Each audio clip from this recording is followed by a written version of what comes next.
Menurut lu Vespa kayak gimana sih, Bang?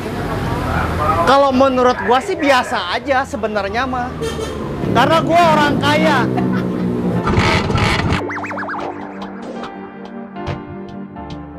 Gua milih Vespa ya. Karena gua orang kaya. Gua gitu aja, karena gua orang kaya. Karena yang punya Vespa itu kata gua orang kaya. Orang kaya kalau nggak punya Vespa nggak kaya. Gitu. Menurut lu Vespa kayak gimana sih, Bang? Kalau menurut gua sih biasa aja sebenarnya mah. Gua main di Vespa bukan motor Vespanya, tapi persaudaraannya. Satu Vespa 1 juta belum dapat gitu. Betul cuy. Oke cuy. Dan satu lagi buat kalian yang udah punya Vespa, apalagi yang kalian udah merit. Jangan sampai Vespa hanya ala kadar untuk sejembatan mencari teman. Kalau udah nikah, jangan tinggalkan temanmu ini, apalagi Vespa. Gitu aja. Thank you. Buat gua Vespa hanya kendaraan. Tapi intinya dari semuanya itu kita dapat saudara di jalan. Kalau menurut gua sih harus saling sapa ya. Tapi itu hak masing-masing dari orang ya. Ya intinya lu pakai Vespa itu terserah lu. Lu mau peduli mau enggak terserah lu. Ya saran gua sih harus lebih peduli ya.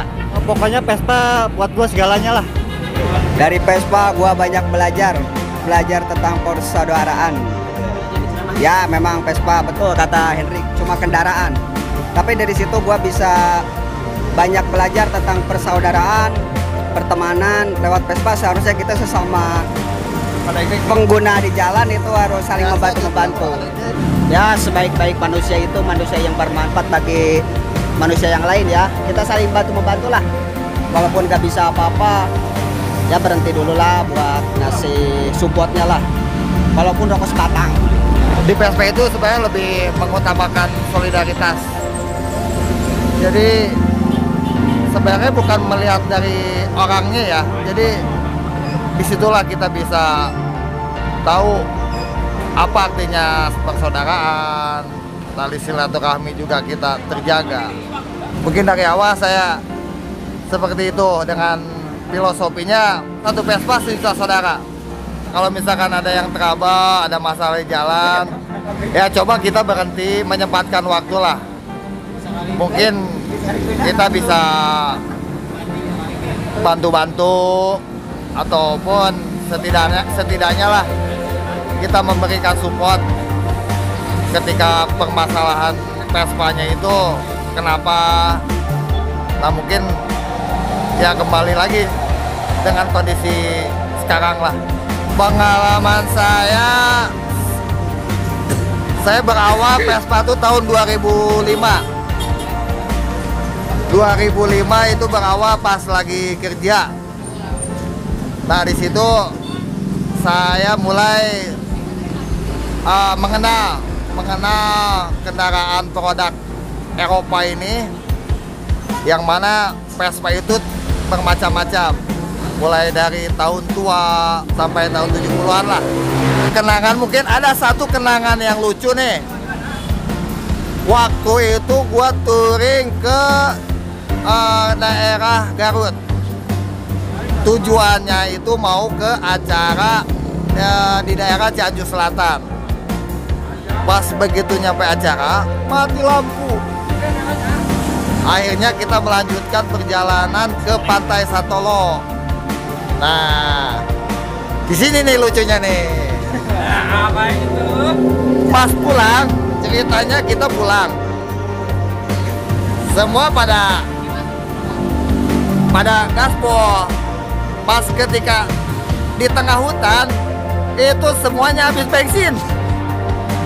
Gak ada istilahnya pom bensin, pom ini gak ada, apalagi pom bensin yang gede gak ada. Nah di situ lucunya. Yang satu nyetep jalan, nyedot lagi ke belakang. Nah disitulah. Pokoknya itu kenangan yang paling seru touring waktu ke Pantai Santolo. Pulangnya mogok bareng-barengan. Gini ya, Awal mula saya punya Vespa tuh kalau nggak salah 2003 antara 2002 2003 lah kalau gitu. Awal mulanya sih nggak sengaja karena ada temen yang waktu itu cuman gade ya, tapi ketika saya kembalikan gadean dia nggak mau, malah suruh nambahin. Karena pada dasarnya saya suka dengan barang-barang antik ya, ya udah akhirnya saya bayar aja itu Vespa. Sampai sekarang masih saya pakai gitu ya. Gitu. Ditambah dengan waktu itu saya masuk komunitas, terus saya perhatikan enak juga gitu ya. Masalah satu yang paling penting persaudaraannya. Nah dari situ baru sip lah, saya baru menjalankan di Vespa.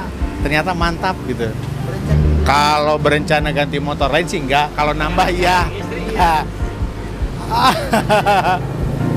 Ini ada loh salah satu orang yang kalau touring sering ikut di Vespa. Kita tanya juga pengalaman dia bagaimana setelah ikut-ikutan touring di Vespa. Namanya Bang Kumis. Lanjut Bang Kumis. Antik.